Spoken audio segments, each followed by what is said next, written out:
যি আত্মসহায়ক গোটসমূহক বা মহিলা সংগঠনক লৈ হাগ্ৰামা মহিলাৰী মানে UPPL ৰাজনীতি কৰি আছিল সেইসকল মহিলা বা আত্মসহায়ক গোট আজি UPPL নিৰ্বাচনৰ পূৰ্বে UPPL লৈ আহিছে কি কয় কিয় আহিছে এই মহিলাসকল কিয় ঘূৰি আহিছে UPPL লৈ প্ৰথমতে মই আপোনালোকৰ চেনেলৰ যোগেদি এটা কণ্ডেমনেশ্যনহে দিব বিচাৰিছোঁ কচুগাঁৱত যোৱা কেইদিনমান ধৰি BPFৰ কিছুমান কৰ্মীয়ে আমাৰ UPPLৰ কিছুমান কৰ্মীৰ ঘৰ ভাঙিছে আৰু বিভিন্ন এটাক কৰিছে আৰু আজিও কচুগাঁও সমষ্টিৰ অন্তৰ্গত য'ত হাগ্ৰামা তাত চেকাদানী গাঁৱত মানে অত্যাচাৰ চলাইছে UPPLৰ কৰ্মীসকলক আৰু চৰকাৰৰ যিটো এজেঞ্চিছ আছে পুলিচ প্ৰশাসন মই তেখেতসকলক আহ্বান কৰিছোঁ কি অতি শীঘ্ৰে একশ্যন ল'ব লাগে ইয়াত সকলোৰে গণতান্ত্ৰিক অধিকাৰ আছে যোৱা 15 বছৰে তেনেকুৱাই বাহুবল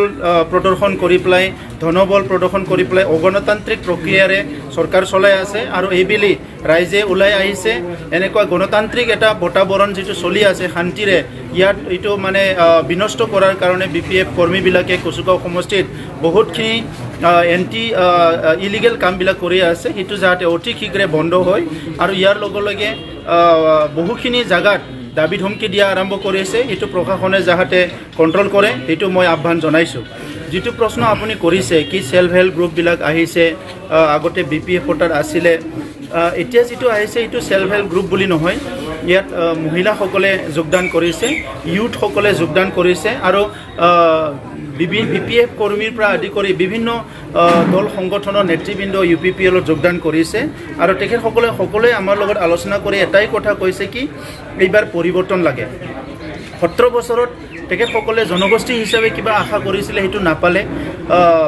সমাজ হিচাপে কিবা আশা কৰিছিলে সেইটো নাপালে অঞ্চল হিচাপে কিবা আশা কৰিছিলে নাপালে গাঁও হিচাপে কিবা এটা আশা কৰিছিলে সেইটো নাপালে আৰু যে এই নপোৱাৰ যিটো কথা সবৰো ব্যক্তিগত কিবা এটা লাগে এনেকা নহয় কি সামাজিকভাৱে অঞ্চলৰ কিবা এটা হোৱাটো তেখেতসকলে বিচাৰিছিলে যেটো সেইবিলাক নহল সেই কাৰণে আজি তেখেতসকলে স্বতঃস্ফূৰ্তভাৱে ওলাই আহিছে আৰু কৈছে কি আমাক পৰিৱৰ্তন লাগে গতিকে আমি কি বিচাৰো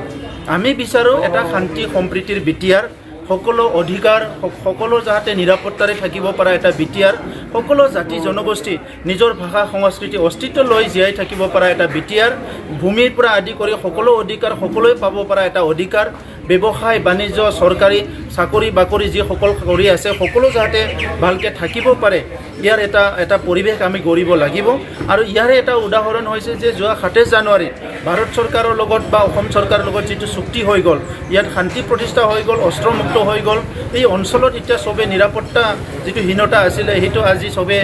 এটা ভাবিছে কি ইয়াত নিৰাপত্তা আহি গ'ল আজি ৰাতি 10, 11টা 12টাটো ওলাব পাৰে ব্যৱসায় মানুহবিলাক ঘূৰি ফুৰিব পাৰে এনেকুৱা এটা পৰিৱেশ আহি গ'ল গতিকে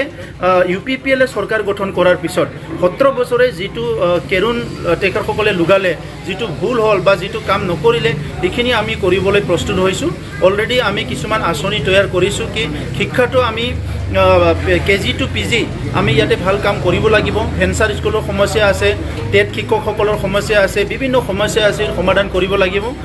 অৰ্থনৈতিক ক্ষেত্ৰত আজি লাখ লাখ নিবনুৱা আছে সেই সকলৰ সংস্থাপনৰ কাৰণে আমি কাম কৰিব লাগিব গতিকে সকলো দিশত আমি আঁচনি অলৰেডি প্ৰস্তুত কৰিছোঁ আৰু UPPLৰ চৰকাৰ অহাৰ লগে লগে আমি সেই কামবিলাক আৰম্ভ কৰিম UPPL অকলে চৰকাৰ গঠন কৰিব কিমানখন চিট এতিয়ালৈকে যিটো কথা আপুনি সুধিছে এইটো স্পষ্ট হৈছে কি UPPL চৰকাৰ অকলে গঠন কৰিব তথাপিতো কোনোবা দল সংগঠন আমাৰ লাইক মাইণ্ডেড আছে বা তেনেকুৱা মানে আমি বুজাবুজি কৰিব পাৰোঁ কাম ভালকৈ কৰিব BTR অঞ্চলৰ 32 লাখ জনসাধাৰণৰ প্ৰতি কমিটমেণ্ট আছে তেনেকুৱা দল সংগঠনৰ লগত কাম কৰাত আমাৰ একো অসুবিধা নাই মানে UPPL অকলে চৰকাৰ গঠন কৰা শক্তি থাকিলেও আসন থাকিলেও বেলেগ আৰু মানে সমভাৱাপন্ন লাইক মাইণ্ডেড মানে দলৰ লগত একেলগে মানে কোৱালিশ্যন কৰিব নেকি হয় এইটো এই কাৰণে কৈছোঁ মই কাৰণ এইটো এটা কালেক্টিভ ৱৰ্ক এইটো অকলে দাদাগিৰি কৰি ফুৰা এটা কাম নহয় এইটো এটা গণতান্ত্ৰিক প্ৰক্ৰিয়া মানে ইয়াত সকলো দাদা ভাই মিলি দল সংগঠন মিলি এইটো ভালকৈ চলাব লাগিব আজি BPF ইমান দিনে মানে ইমান একনায়কত্ববাদ চলালে এজন ব্যক্তি হাগ্ৰামা মহিলাৰ নেতৃত্বত এতিয়া সেইকাৰণে আজি 32 লাখ জনসাধাৰণে এটা অশান্তি এটা পৰিৱেশ পাইছে গতিকে আমি UPPL নিবিচাৰোঁ কি এটা UPPL তেনেকুৱা এটা ছেকেণ্ড এটা মানে এইটো একনায়কত্ববাদ আহক গতিকে চব দল সংগঠন মিলি পেলাই আমি চলাব লাগিব সামাজিক সংগঠন হওক বা আমাৰ ৰাজনৈতিক সংগঠন হওক যিমান পাৰে লাইক মাইণ্ডেড মানুহবিলাক এৰা ধৰাৰ মাজেৰে বুজা পৰা কৰি পেলাই আমি চৰকাৰখন চলাব লাগিব UPPL অকলে যিখিনি আসন পালেও বা আমি যিখিনি পাবলৈ গৈ আছোঁ অকলে চৰকাৰ গঠন কৰিব পৰা আসন পোৱাটো প্ৰায় নিশ্চিত হৈ গৈছে তথাপিতো আমি আলোচনা বিলোচনা কৰি আগুৱাই যাম যোৱাকালি